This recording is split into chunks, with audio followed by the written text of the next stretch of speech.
페리스톤 유튜브 채널의 호스트 페리스톤입니다.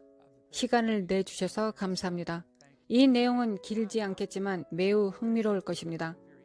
아이작 뉴턴경의 애언에 대한 이야기입니다.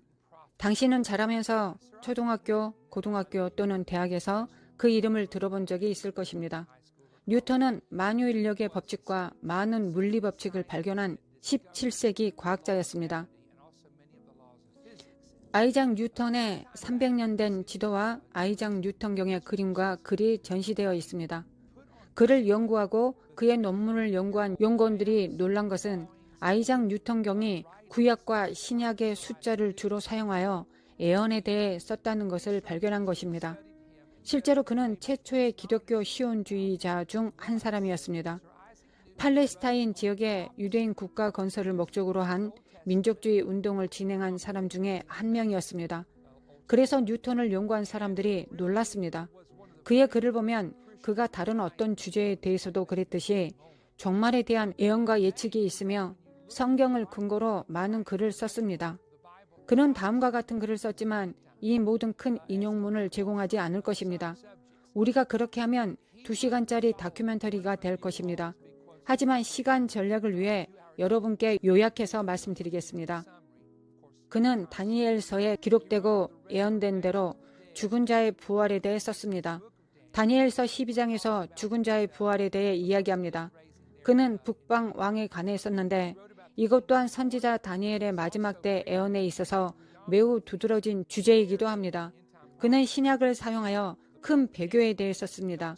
여기에 정말 흥미로운 것이 있습니다. 지금 우리가 수백 년 전 이야기를 다루고 있다는 것을 기억하십시오. 이스라엘이 국가가 아니었을 때 예루살렘이 이스라엘 유대인의 손에 있지 않은 상태고 오스만 터키 제국은 모든 중동 지역을 실질적으로 통제하고 있었을 때입니다. 적어도 당신은 이곳을 시리아와 레바논으로 알고 있을 것입니다. 당시에 그는 유대인들이 언젠가는 포로 생활에서 돌아올 것이라고 썼습니다. 잠시 후에 그것에 대해 더 언급할 것입니다. 그는 구약과 신약에서 읽은 내용에 근거하여 큰 환란의 시간이 있을 것이라고 썼습니다. 그는 또한 특히 신약에서 예언에 대한 그의 이해를 바탕으로 언젠가 이스라엘에서 재건될 미래의 유대인 성전에 대한 그의 개념 스케치를 그렸습니다. 그들은 이것을 그의 비밀스러운 다른 얼굴이라고 부릅니다. 제가 인용하겠습니다. 그는 유대인의 귀환에 대한 구약의 예언을 문자 그대로 취했다. 그가 그것에 대해 썼지만 당시에 공개하지 않은 이유는 그가 자신의 믿음으로 인해 극도로 박해를 받았을 것이기 때문입니다. 그는 17세기 또는 아마도 18세기에 유대인들이 고국으로 돌아가는 사건이 있을 것이라고 믿었습니다. 그가 이것을 공개하지 않는 이유는 그 당시 로마 교회와 다른 교회 지도자들이 그 생각에 동의하지 않았을 것이며 심지어 개신교 지도자들도 결국 그렇게 했을 것이기 때문입니다. 기독교인이 유대인을 대체했고 교회가 이스라엘을 대체했기 때문에 그 당시의 지배신학, 대체신학이라고 불리는 것이 매우 두드러지게 나타나고 있었을 때였습니다. 그가 이런 종류의 일에 대해 대중에게 이야기하고 공개적으로 강의했다면 큰 논란을 일으켰을 것입니다. 뉴턴은 마지막 날에 대하여 예언을 했습니다. 그리고 유대인의 이스라엘 귀환이 그 마지막 날에 일어날 것이라고 믿었습니다. 우리는 인용문 대신 간단한 버전으로 다시 제공할 것입니다. 그는 첫 번째 19세기 후반에 예루살렘이 재건될 것이라고 예측했고 두 번째 20세기나 21세기에 성전이 재건될 것이라고 예측했습니다. 그는 마지막 때를 계산했습니다. 이것은 흥미롭습니다. 시간 도표에서 그는 마지막 때를 2060년으로 계산했습니다. 당신이 이것을 시청하고 있는 시점에 따르면 2022년에 이것을 보고 있다고 가정해 봅시다. 2060년에 2022년을 빼면 몇 년이 나오는지 알 수 있습니다. 이것은 성경적이지 않습니다. 이것은 뉴턴 그의 견해입니다.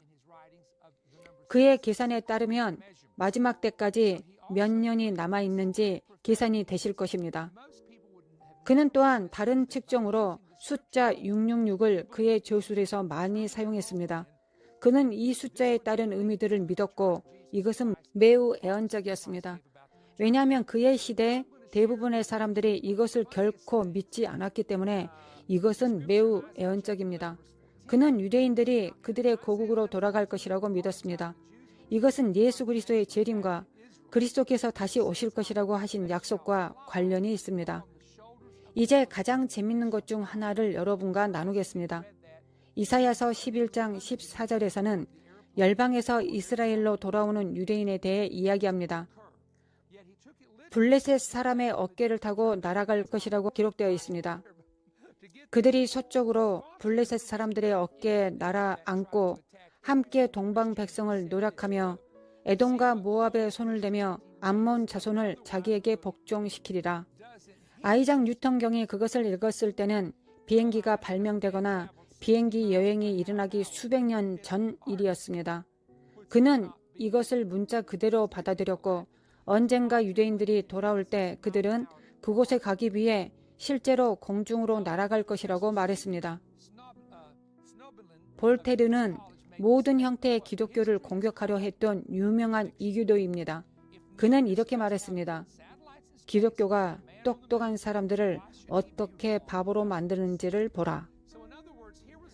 볼테르는 아이작 뉴턴 경이 만약 사람이 시속 60마일로 이동하면 심장이 멈출 것이라는 사실을 깨닫지 못한다고 비아냥거리고 말했습니다. 그래서 볼테르는 만약 당신이 시속 60마일로 이동하면 심장 박동이 멈출 것이라고 믿었습니다. 웃어서 죄송합니다.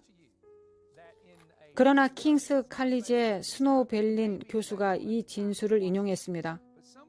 뉴턴이 인공위성을 우주에 놓는 방법과 사람이 달에 착륙하는 방법에 대해 논의했다면 역사는 뉴턴의 예측을 따라잡았다. 왜 그가 이것에 대해 틀렸어야 하는가? 다시 말해서 여기에 과학과 물리학의 영역에서 천재였던 한 남자가 있었습니다. 그러나 여기에 또한 문자 그대로 성경을 믿고 애언과 예측을 문자 그대로 받아들인 기독교인이기도 한 남자가 있었습니다. 이 둘은 한 사람입니다. 유대인들은 이 마지막 시대에 블레셋 사람들의 어깨를 타고 비행기를 타고 성지로 돌아왔습니다. 저는 몇 달 안에 당신에게 이것을 알리고 싶습니다. 지금은 적용할 수 없지만 2022년 가을 늦여름쯤에 당신이 이것을 볼 때 도움이 되실지는 모르겠습니다. 우리는 1967년 이후 성취된 30가지 애언을 흥미진진한 비디오로 녹화했습니다. 그것은 실제로 1948년 이후 또는 이스라엘이 국가가 된 이후로 성취된 30개의 애언이라는 제목이 붙었습니다.